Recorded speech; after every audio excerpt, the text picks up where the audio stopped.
Знаете ли, че повечето хора не са уморени от възрастта, а от начина, по който живеят?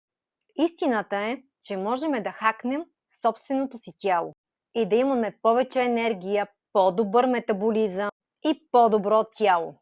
Основната част се казва биохакинг.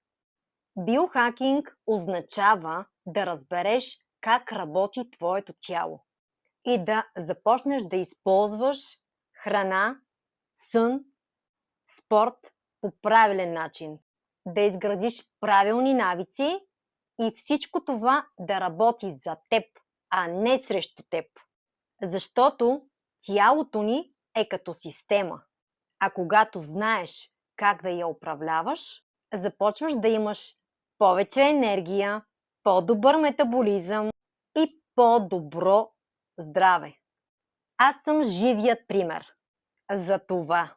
Преди тежах 98 кг, погледни там горе, и в момента съм 53 кг.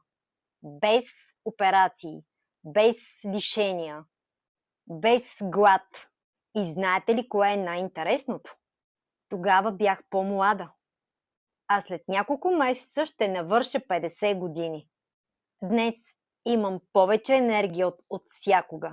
Затова стига с извинения. Стига с оправдания.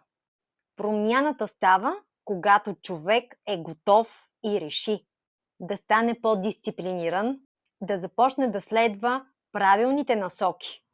Отслабването не трябва да бъде с глад, мъчения и крайности. Когато отслабваш нездравословно, кожата увисва, нямаш енергия, метаболизмът се забавя. Но когато отслабваш правилно, тялото се стяга, качваш мускулна маса, имаш повече енергия и годините са само цифри. Дори и на 70-80 ти ще се чувстваш на 20.